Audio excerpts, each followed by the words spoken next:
Konnichiwa, Mariko Passion desu. This is the first video that I'm going to do for a new blog that I'm doing while living in Japan called Nikkeijin 問題。Nikkeijin 問題はアメリカの表現。例えば, in America, we say things like hashtag black people problems or white people problems. It's a social media sort of hashtag or expression that talks about your certain ethnicity or culture problems. It's kind of used on the internet as a joke or a way to create community, but usually it's almost about a way to make fun of people. It's like making community through making fun of people or something. So when I was thinking of what to call this blog, Nikkeijin Mondai came up, even though when I asked a Nihonjin if that made sense, he said we don't really use that kind of expression. But of course you don't use that expression because it's a Nikkeijin thing. 私はアメリカNikkeijinです. I'm from America. I grew up in America. Most of my perspective is going to be from an American culture perspective. But このビデオはトピックはGaijin or Nikkeijin. And I decided in really trying to reevaluate where I need more growth in my life and kind of looking at always growing. And I'm in Japan, trying to rediscover my culture, trying to learn the Japanese language fluently. I'm currently 55%. I guess I came here at 50%, and in 6 months I've only gained 5%. So if you're interested in learning a language, know that it's actually not as fast as you want it to be ever. And, even for someone who studies every day and is living in the country and trying very hard to use the language on a daily basis, and I consider myself a nerd. I have a master's degree in education, so I'm a pretty good student. But even for me, I only am going to give myself 5 or 6% in 6 months because I still can only understand about 56% of your fully fast Japanese conversation. So, talk about the topic. Nikkeijin versus Gaijin. Gaijin really means foreigner. It means gaikokujin. It means foreign country person. So, when I think about what that means, it really talks about kokuseki, nationality. It talks about where you're from, what your passport is. And when I think of passports, I think of birth certificates, where I was born. But it also has this other weight to it, which talks about culture and dominant culture, right? So if you're American, then people think a lot of things about America. And you and that person are probably not thinking about the same America. In fact, anytime you're thinking about anything, it's probably not the same. So this video came up because I have been noticing that when people call me Gaijin, I don't like it. It makes me somewhat alienated and hurt, and I would rather use the word Nikkeijin to describe myself always, because I want people to acknowledge that I am Nikkeijin, that I am of Japanese ancestry, and it is important for me to be included in that paradigm of theirs. But then I still don't speak 100% fluent, so there is a language barrier. But once that language barrier is taken away after I become 100% pera pera dekiru, then I will be able to fit in a little bit better. And in Japan, I'm observing that one of the most important things in the social society culture is to fit in. And I come from America, where standing out is one of the more American things that Americans are known for. But at the same time, if you think about assimilation, I'm also of the assimilation generation, where my mom probably didn't speak to me in Japanese because she wanted her children to only speak English in America. And I am now coming to Japan to make up for all of the things that I didn't learn from my mother, including the language and the culture and all of these things that I've always wanted to learn, that should almost, people think it comes naturally to you. Oh, you're of this culture, you should know about this and that, but you don't unless you studied it in college. And even if you studied it in college, you get that perspective. But now I'm living here and I'm actually taking the time to talk to different people. I'm going to different historical sites. I am observing. I'm immersed in the culture as a Nikkeijin and seeing what kind of mondai, what kind of problems exist for people that look like me. And what I've been seeing is that you can't tell who is of Japanese nationality by looking at them. There's a whole generation of people who are Nihonjin that are half black, are half white, are what they call daburu. Now they call them double instead of hafu because they realize that, or many of the more forward-thinking Nihonjin actually realize that daburu means that you have two cultures. It's just me saying double with a Japanese accent, right? So instead of saying hafu, which means I'm half Japanese, which in America, being half Japanese doesn't have any stigmatic weight to it, right? So if I told you in America I'm half Japanese, it's fine with me because there's no reduction of my Japaneseness. I only am 50% Japanese, so hafu is not a bad thing. But now that I'm in Japan and I understand that hafu means that you're less Japanese, of course I don't want to be hafu, right? I don't even want to be gaijin, but I am.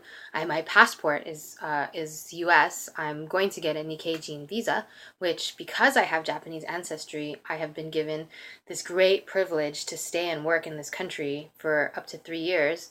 And I have the same rights as Japanese citizens, I believe, except to vote. I'm not sure. I'm gonna go pick up my my paperwork at the post office after I make this video. So I wanted to write about being a gaijin and at our lives. We want to always increase our capacity to witness where we need to grow more.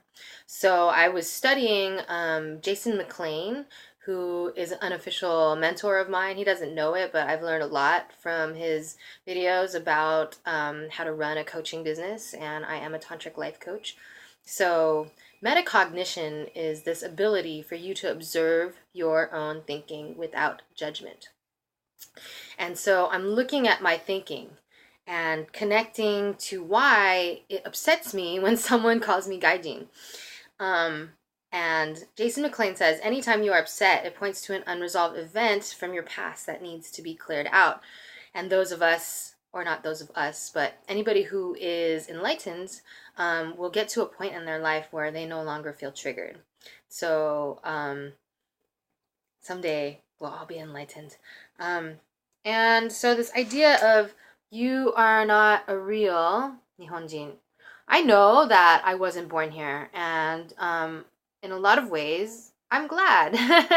In a lot of ways, because I'm making YouTube videos and I have an outspoken voice and all of these things that make me different from a Nihonjin, those are things that I'm happy about. And then there's this you are not a real American, which my mother probably gets, even though her kokuseki is American now, and she's lived in the country for 50 years and speaks English, you know, fluently, and comes to Japan and even tries to speak English.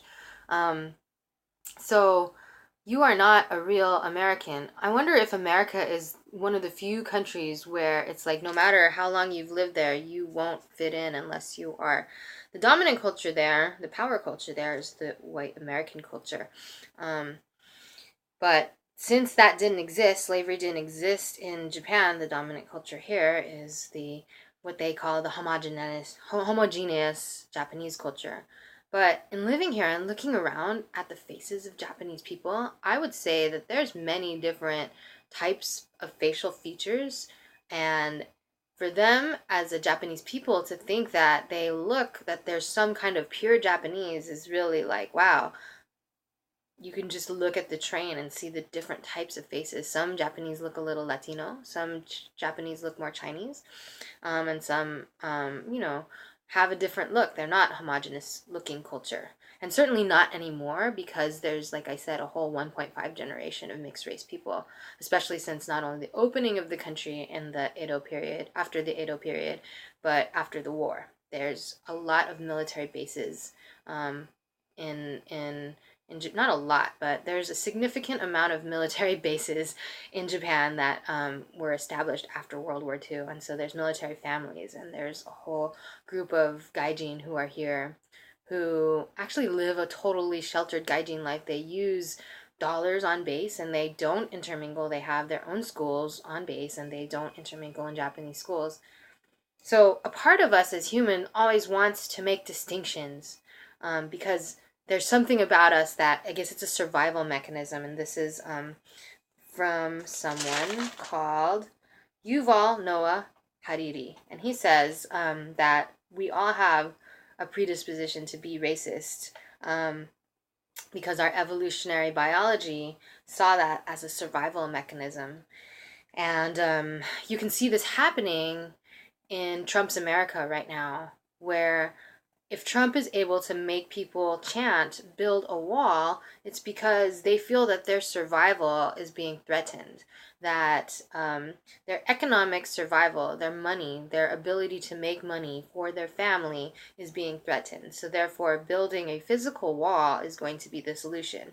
And this leader who is helping them take this pill that makes them feel better about feeling safer behind a wall has to do with the story that they're telling themselves about survival. And so the same story exists for Japanese people, right? They wanted to create this pure race of Japanese, which is not a theme that is exclusive to Japan. It's also in Hitler's Germany, right? So what I was thinking of is Japan, right? And why is it that when the motherland tells me, you are not a real Nihonjin. You look like a Gaijin, you will always be Nihonjin. You look like a Gaijin, you will always be a Gaijin, right? You'll never be accepted in Japanese culture, even if you speak the language fluently. I grew up with a mother who didn't accept me completely either, and is always telling me, Japanese people don't do that. You're not really Japanese. You're not really my daughter. So when someone from Japan, the motherland, tells me you are not a real this, it triggers for me a lot of those feelings of growing up with a mother who was telling me those messages and really you are not a real this or that. For some reason on the Japanese side, because I had a mother who was always telling me those messages, when the motherland says you are not a real this, it is associated with that for me. So I realized that I need to resolve and clear out that association because since I've come to Japan by myself and I've leaped over this story of I will never make it in Japan, I will never be accepted in Japan, I will not be successful here, because I have been achieving great success in Japan and I'm doing really well here. And the fact that I even got here, which I had always told myself this story that I would never be able to afford to go to Japan. I can't afford it. And so it took me 28 years to return from the last time that I'd been in this country. And it's always like been too far, too expensive, too hard, all of these things. And so finally the universe is gifting me with all these opportunities and all of this abundance as soon as I was able to get the guts together to get here. So now I'm not taking any of that for granted. I'm studying every day. I'm really working hard to, to be immersed and learn and do everything that I can while I'm here. So how this came up really was because I have a dating policy, because I'm looking, here's my new way of saying it, I'm looking to date someone who has grown up in Japan, speaks the language fluently, or I'm looking to date someone who has grown up in Japan and speaks the language fluently, or who has lived here for long enough to do those things, who can teach me more about Japan than I already know. And so previously that sounded like I don't date other gaijin. And I realized that that triggered someone else, and so then he then started to be really passive aggressive on my Facebook, and I had to unfriend him. But instead of really, sometimes we can work things out with the person and sometimes we can't. And so because that fuel is still in me, I'm making this video because I'm like, nobody actually likes to be labeled. And there's a lot of people who are political activists in America that consider themselves activists, and they're radical left activists, but they are always labeling white people, or always labeling straight people, or always labeling cisgendered people as a way to compartmentalize the other. So if you're going to be other, then you're going to other someone back, and it's justified because the dominant culture is white cis male, so it's okay for us to other them and label them because racism has to do with power plus privilege. But I'm actually going to subscribe to a bigger global story and remove myself from this idea of power plus privilege. Because when I say that they're the ones who have power, then I'm giving them all my power. If I say that, you, the one who is born in Japan, you have the power to make me feel other, I'm giving you my power. And I don't want to give you my power. I have way more power in this heart. I have so much power. And it's not even power, it's love. It's the heart that beats inside me that I want to share with those that are worthy, who make me feel worthy, who see me.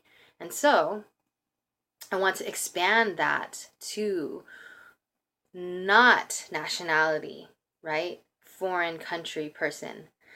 I think that culture is important. So it might sound a little hypocritical because you're like, well, you have this dating policy.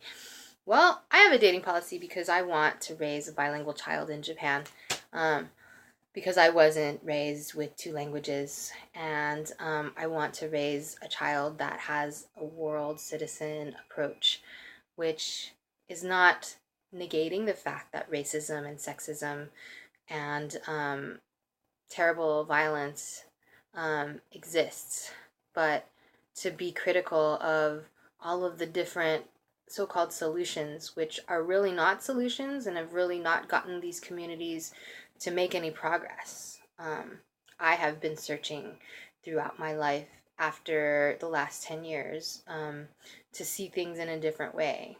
And so being a global citizen, and I'm a perpetual outsider. So instead of saying I'm proud to be an American because at least I know I'm free, I don't even know what that means. I never really stood behind that saying, because what is freedom? Freedom is the freedom to uproot yourself and be a global citizen and see things from a completely different perspective. But that's my freedom. That's not what people who sing that song believe. Freedom to me is not flags. It has nothing to do with flags. It's just really looking at your passport and your nationality. You often didn't get a choice in what your nationality was, where you were born. Your parents decided that for you.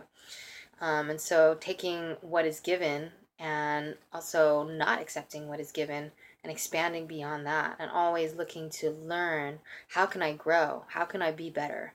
How can I channel this light in a more productive way that serves myself, that serves the universe? That is our spiritual assignment.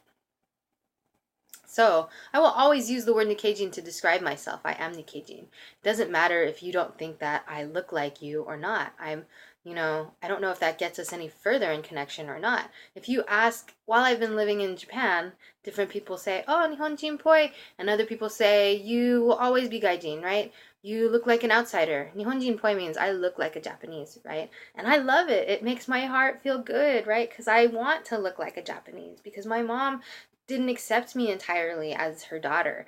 So I don't want to tell myself that story. So when people tell me Nihonjin poi, it makes me feel loved. But also, Buddhism is about not being moved by either the positive or the negative. So being in this neutral space where your identity, your power is not defined by others, it's defined by you. And for you to be able to metacognitively look from above at what's happening without judging positive or negative, that is where power is.